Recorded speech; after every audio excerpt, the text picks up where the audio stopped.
little bit to talk about today. There's a lot that's gone on in the past couple of weeks. Obviously, new partnership. We went live the other night and talked about it, and that was a good time talking to Dave Marquez and Nick Aldis. If you guys haven't checked that out, go check that out over on This is the NWA Podcast YouTube channel. Watch that interview. That was really cool just to hear from those two guys and talk about this new partnership and this pay-per-view stuff that's coming up. And listen, there's a lot of hot takes on pay-per-view and what people are willing to pay and stuff like that. But that's not actually our hot take, our hot topic today. What we're going to talk about today is some spoilers that have come out. But we're not going to talk about the spoilers, because here's the deal. There's been some spoilers that have come out about AEW and NWA talent, things like that. We're not going to talk about that because they're not confirmed. If you want to go read them. Because there's also stories that say that those spoilers are not true. So it's all in who you want to believe. So we're not here to push any kind of truth on you guys, because the truth is we don't know the truth.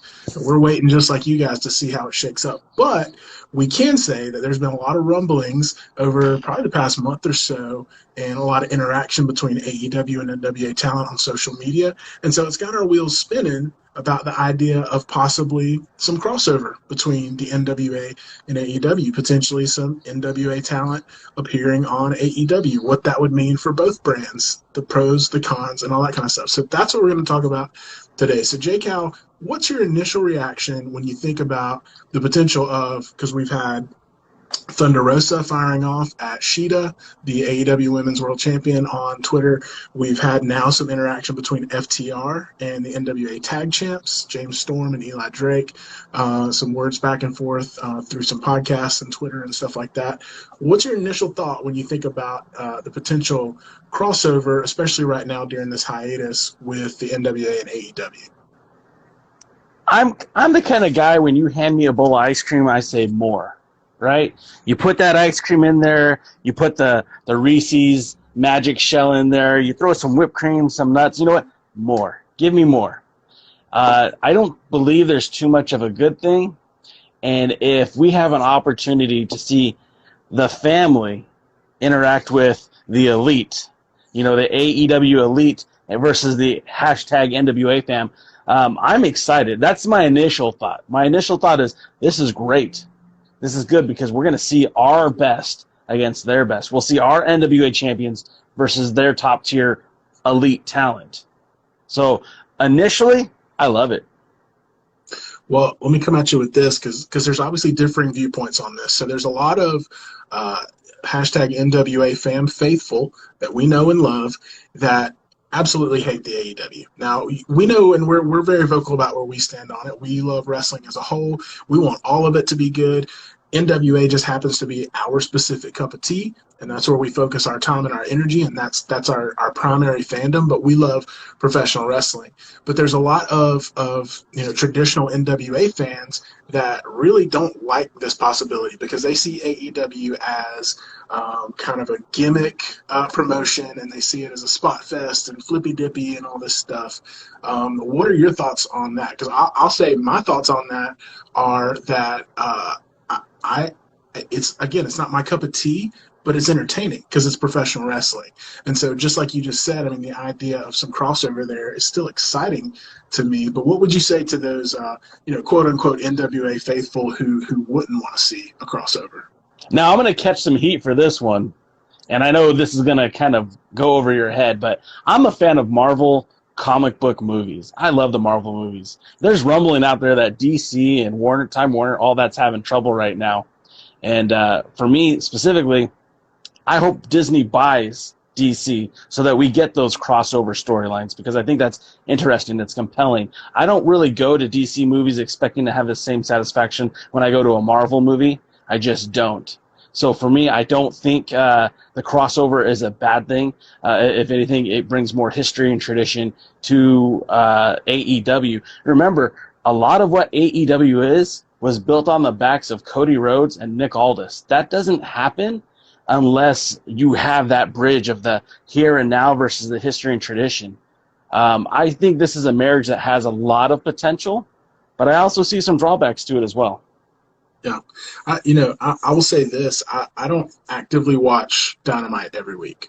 But Same. this past Wednesday, I did. I watched every minute of it.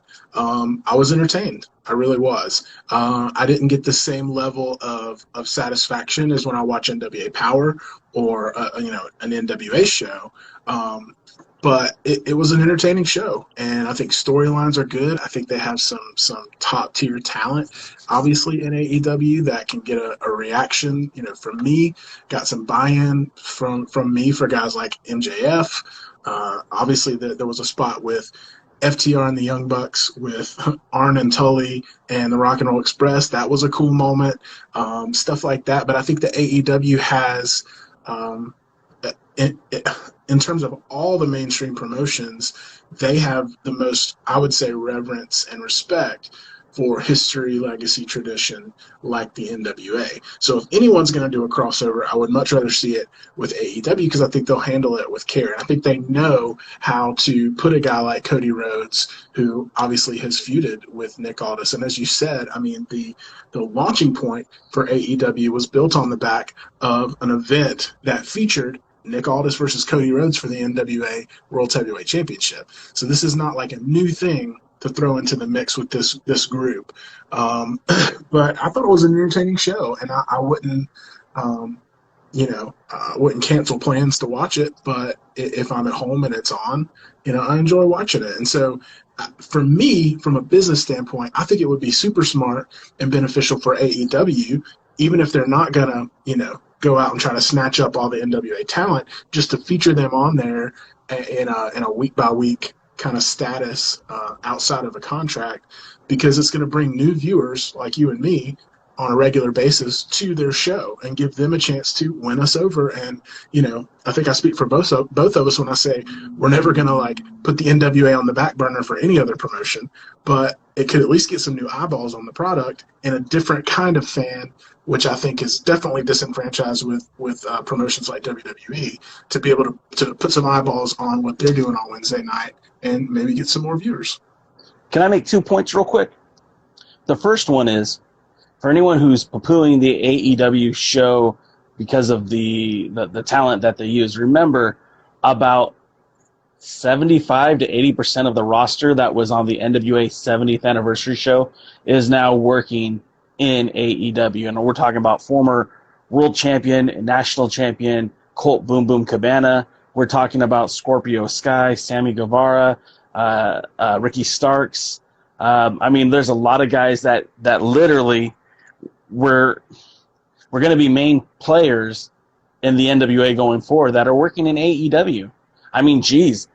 Who just signed with them? Eddie Kingston, and we're all excited about that. But, Eddie Kingston was one of these guys that, you could have helped build the NWA with an Eddie Kingston, Nick Aldis feud. So that's the first point I want to make. Then one more point is, I don't know how many of our listeners, viewers are watching Impact Wrestling. But a few years ago, Impact Wrestling did this really cool thing where they started having more of an open door policy. And as a fan of championship wrestling from Hollywood, you would see a lot of these guys just up and appear. Guys like Johnny Yuma, guys like Scorpio Sky, the aforementioned Scorpio Sky. Hell, Adam Pearce was on the show for a brief time. And it really felt like that was adding something extra to the show. So when Impact would bring in talent from, we'll just say championship wrestling from Hollywood, it felt like you never knew what was going to happen.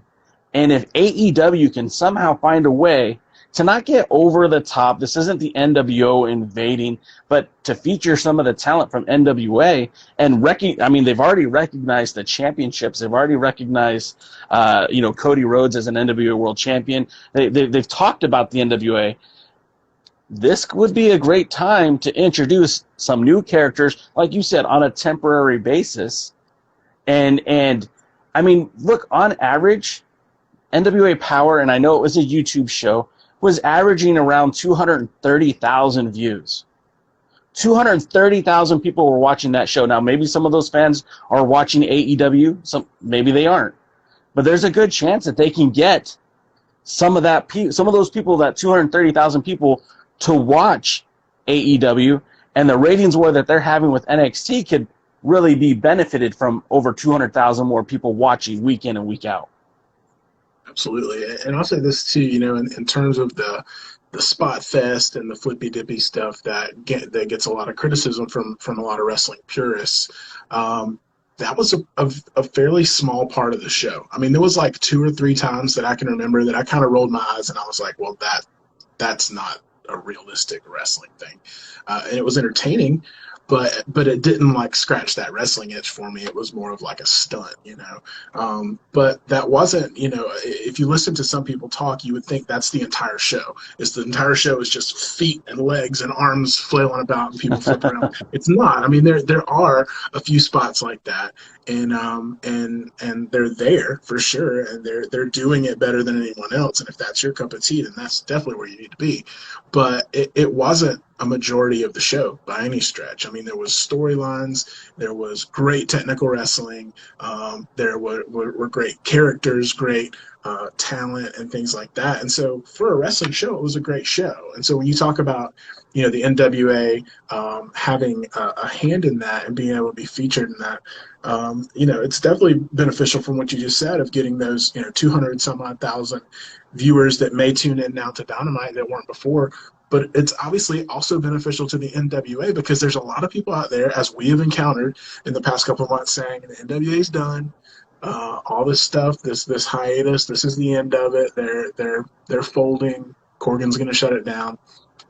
Giving the NWA some spotlight on national television, going head to head against NXT and WWE, and getting to interact with these stars on cable television. That's going to be nothing but good for the NWA. I don't see a downside for the NWA. Do you? I mean, am I missing something? Would there be a downside?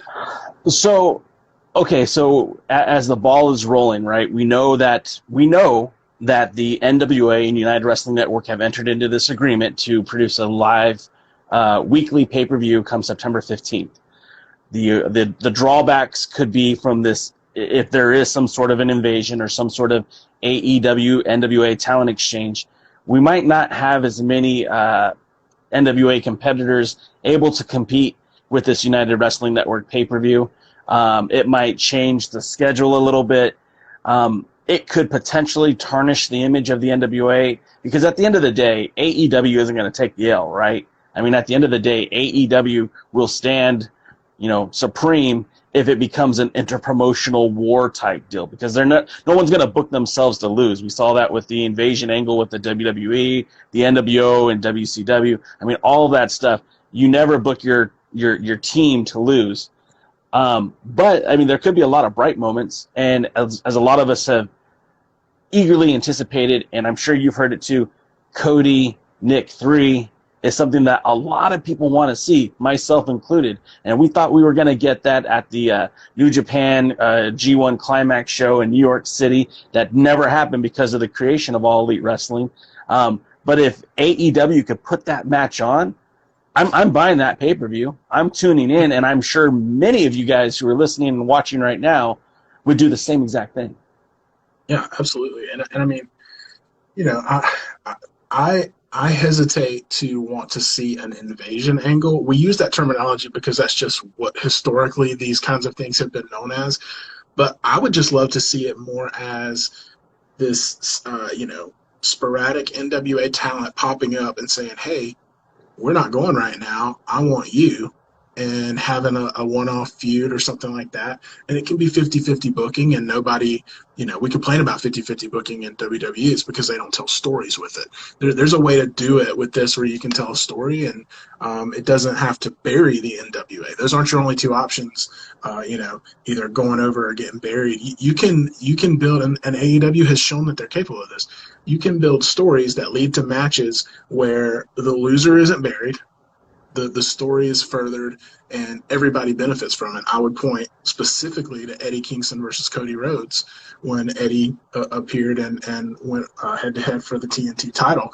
Neither one of those guys looked weak at the end of that match. Even in defeat, you had nothing but respect for Eddie Kingston, and it was a great showing. So AEW has shown that they're capable of executing storylines and matches like that. And I would hope that would be something they would do with this. And I wouldn't want to see, like I said, an invasion angle where it's AEW versus NWA. I would just much rather see here's the NWA tag champs, James Storm and Eli Drake. They've got a Twitter beef, and they're gonna, do a one-off feud or match with FTR. That would be interesting to see. I don't think it has to be like brand warfare, like the WWE pushes on us. Well, and you bring up an excellent point with it doesn't have to be an invasion, because, I mean, even back before the genesis of All Elite Wrestling, we talk about the All In pay-per-view, right? And that match between Cody and Nick, I mean, Cody's certainly shown that he could put a talent over even if he wins the match, because that match that he had with Nick Aldis, Nick lost. Nick lost the title, but I don't think any one of us who watched that match thought, man, that guy's a chump. He gave everything he had in the ring, and really, I think that matchup helped propel the NWA and made Nick Aldis even more of an asset to the NWA, because, yes, he lost the title at one of the biggest pay-per-views all year, one of the biggest pay-per-views not associated with the WWE, and he was able to get that steam back. Whatever juice he lost in that match, he was able to pick it back up at the 70th anniversary show. And who knows? Maybe at some point there is a crossover where AEW talent might appear on future episodes of NWA Power, or vice versa. And maybe they're just showcase matches. We don't really have to have an invasion to make this thing work. Right. Yeah, and I mean, it could just be as simple as AEW is open-handed with their talent who appears on their show, and obviously the NWA has not been secretive about the fact that they don't have the kind of money to hold everyone to an exclusive contract, and so they have a system where a couple of people are under exclusive contract, but they're also free to go work approved bookings elsewhere, especially when the NWA is not operating full time like right now. And so it could just be an instance of, hey, you scratch our back, we'll scratch yours. And if there's some mutual benefit from the business standpoint of, hey, let's have some interpromotional feuding here. And again, it doesn't have to be one brand is going to reign supreme at the end of the day. It doesn't have to be that way. Everybody can win. And it can just, give some guys a platform, and especially during this time. And I mean, I think it would be great. I think we look at invasions, and we look at booking, and we look at things like getting buried and stuff like that through the lens of WWE, where they haven't really executed that really well, and so we have this this negative outlook sometimes about this kind of stuff, and saying like, oh, they're going to bury this guy and they're going to make a fool out of this guy. My hope would be that AEW would be above that, and they'd be able to just elevate wrestling as a whole by utilizing talent that right now is just sitting at home, and being able to give them a spot to come shine. And they've done that, again, with numerous guys, Brian Pillman Jr., Eddie Kingston, Ricky Starks, all those guys. Eddie and Ricky are under contract now, but they've opened the door to all these people. And even if it's a AEW Dark thing, maybe it's not even Dynamite, and some of this stuff can go down and just give kind of bridge the gap, I guess, between this promotion and this promotion. And they're doing that with other promotions too, so it's not just the NWA. So I'd like to believe they're open to it, and we'll just kind of have to see how it all pans out. And the last thing I want to, my punctuation on this is, look, the blueprint was more or less developed by the NWA. I mean, 10 Pounds of Gold did not have a home when Tim Storm walked through that Championship Wrestling from Hollywood arena. And for the maturation period from Tim Storm to Nick Aldis to Cody Rhodes back to Nick Aldis, I mean, we didn't have a weekly TV show. We had 10 Pounds of Gold. And I really think that the NWA would be able to capitalize on this. Maybe it's not 10 Pounds of Gold, but maybe a 10 Pounds of Gold-esque, when you're with the talent and you're filming the backstage stuff and giving us an inside look of what's going on. I'm not saying this is going to happen, but I definitely believe that the NWA could benefit, again, not just from the exposure, but by creating new content. If they have Patreon subscribers that they have to make sure are getting content.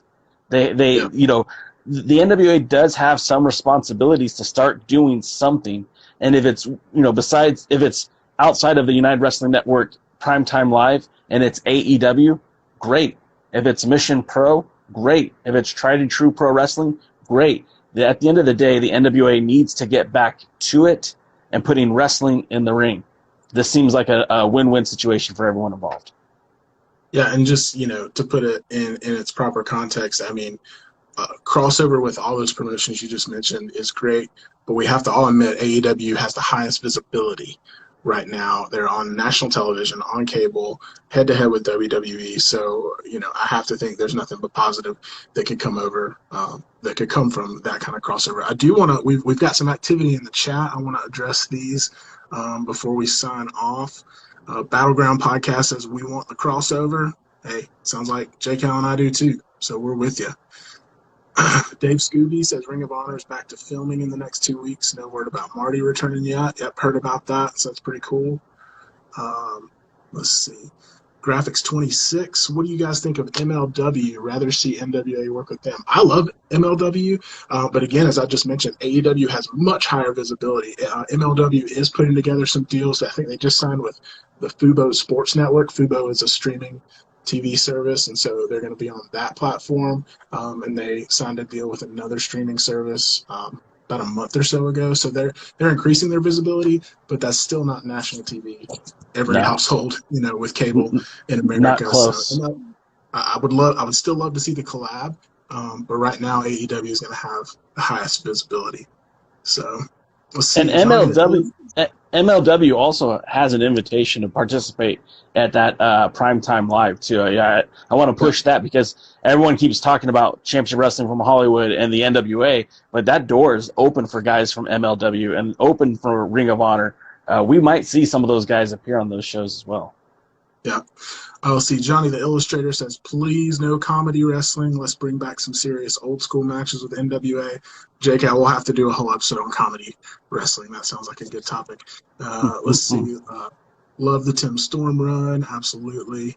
Let's see. Eli Drake and James Storm are someone who can tie a rocket to wherever they are. Correct. Dave Scooby's got a great idea. He says, have Aldis come after Eddie, saying that he left before he could beat him. Not an invasion, just some unfinished business. It's a great point. I mean, Eddie is now part of AEW, so that kind of makes sense. But I would like that too. Yeah, that would be awesome. Well, awesome. Well, hey, guys, we're going to wrap it up. I am heyitswil on Instagram, Twitter, all that good stuff. And JayCal, where can they find you? At the Alliance Blog, and that's on all social media, TikTok, Tumblr, Farmers Only, everywhere. I don't think I've added you on that Farmers Only yet. Yeah. So I have to check that out. It's new for me. Yeah, this is the NWA Podcast, the Alliance Blog, teaming up every Friday, 3 p.m. noon Pacific for the Friday Hot Tag. Thank you, JayCal. Always a pleasure to talk to you. And until next time, we'll see you later.